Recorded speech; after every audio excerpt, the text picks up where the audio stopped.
Hello, everyone, and welcome back to another Bablet Nines video. Today is a little bit of a breakdown of some recent news that's come out around David Moyes, around the contract situation. Obviously, a very hot topic right now, with David Moyes alluding in the press many times that there's a contract ready for him to sign, and all these kind of cryptic messages around whether he's going to sign it or not. And now it's come out with ex-WHU employee, obviously a very reliable source within the club, stating that a physical contract actually isn't there for him right now. So let's just get into some of the quotes that came out today from the West Ham Ways website. Make sure to check that out for the source of this info. But we can see here it started off by saying David Moyes does not have a contract ready to sign. It has been reported by ex-WHU employee. And now, if you go further into that article, you'll get quotes from X, which I'm assuming is from the Patreon or maybe on his podcast. But this is what was said. As you can see here, there have been provisional talks over a new deal for David Moyes, so that is true.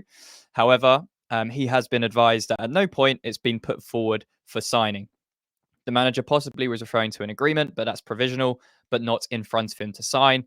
It's understood that any decisions by the board as to whether to offer him an extension will be made at the end of the season, following a review on how the season pans out.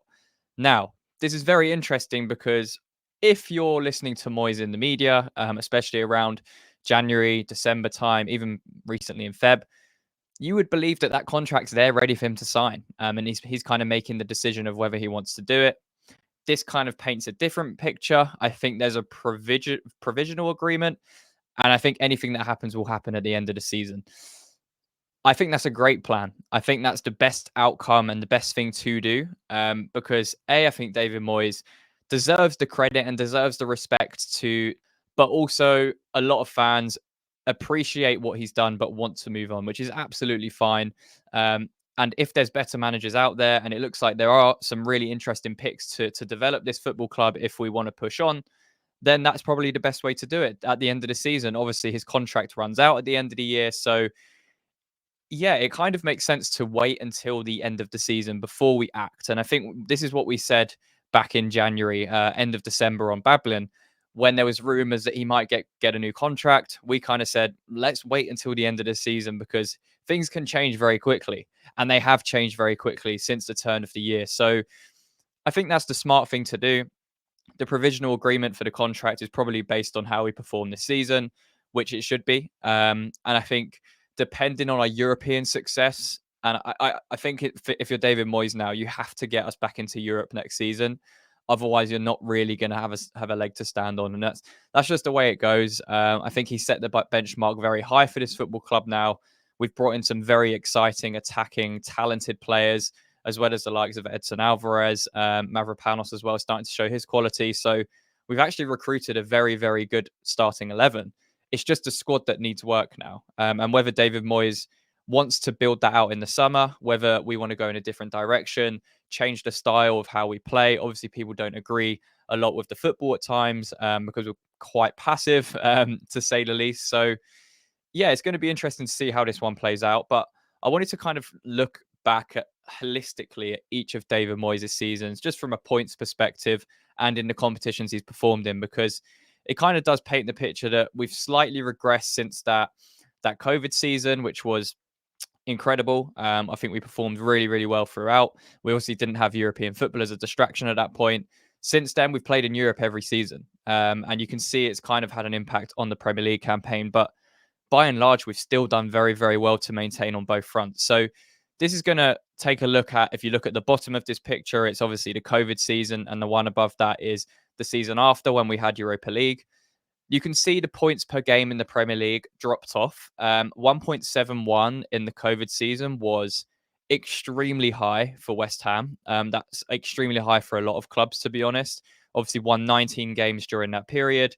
But it did slightly drop off in 2021-2022 season, but not by an overwhelming amount. I mean, it dropped down to 1.47.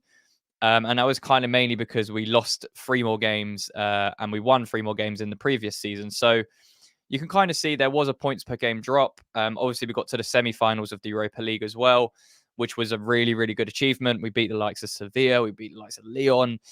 Should have beat Frankfurt, in my opinion. I think we just didn't have that bottle. Obviously, the red card played a factor as well. But Yeah, I mean, it was a very, very good season still. Yes, we should have probably got straight back into the Europa League because we finished seventh in the end after dropping out in Premier League form in the second half of the season. But we still performed by and large very, very well throughout that campaign. And then it kind of took us into the next season where we had Europa Conference League. And now you're going to see the comparison of that season with how we're playing so far. So obviously a big, big difference.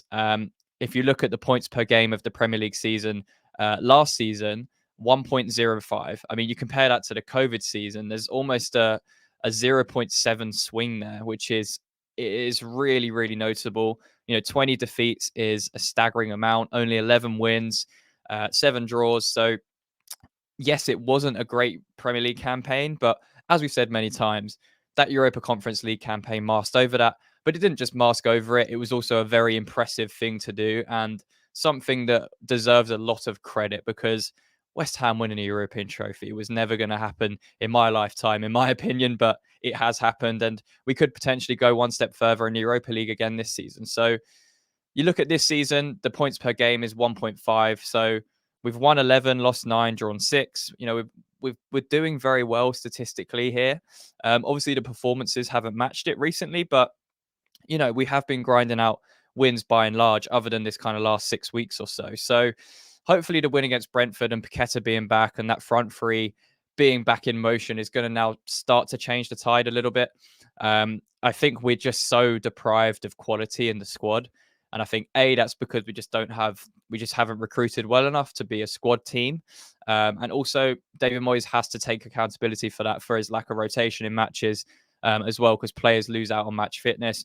We obviously let the likes of Fornals and Ben Rama go, who were two key instruments into our Europa Conference League success last season with a goal in the semi-final and final from both of them. So yeah, I think this kind of paints the picture. I mean, if we take it back to here, like what 1.47 points per game in the season where we first had Europa League, this season 1.5. So we're slightly above that. It's just whether we can maintain that now when we have Europa League football to play with, because obviously we've got Freiburg soon. That's going to be two legs, and hopefully we can get through that. But yeah, it's going to be interesting to see how the rest of this season pans out and what happens with the Moyes contract, because there's just so much talk. There's just so much talk that we are bored of it. I think every West Ham fan is just bored of what's happening right now. And we just want a definitive answer. But I think it makes sense to wait until the end of the season. I'm very much in the camp that he deserves to see out this contract now. I think he's done well enough in the last 4 years at West Ham to warrant that. Some people probably disagree with that and want change straight away. Absolutely fair enough. But for me, he's warranted it. I think he's done a lot of good for this football club, and I don't think we should just disregard that straight away after a month and a half of poor performances and poor results. Maybe not just poor performances, but mainly poor results, because performances haven't been great for a lot of this season. But we've had some fantastic wins. Obviously, the win against Brentford was very good. We played a slightly different way, especially in the first half on the front foot, pressing. That's what we want to see more of. And obviously, we had the quality of Lucas Paqueta to back that up. So, yeah, David Moyes, will he get the contract? Will he not get the contract?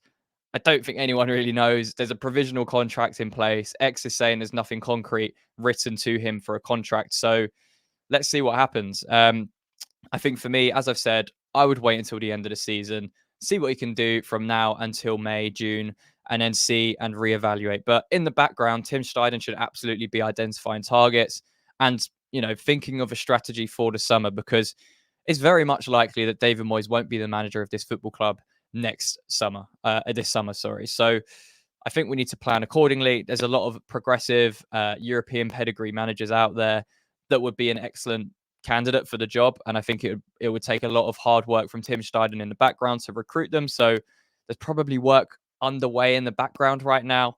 And David Moyes is kind of living on the edge here. And, he has to prove himself. If he wants that contract, if he's someone who thinks he deserves that contract, well, now you have to go and prove it. You've proven it well over the last few years. Last season in the Premier League wasn't good enough. This season, the performances have dropped off again.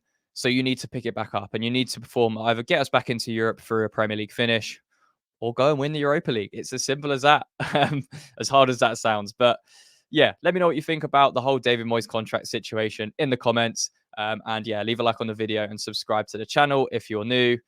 And yeah, until next time, come on, you wine.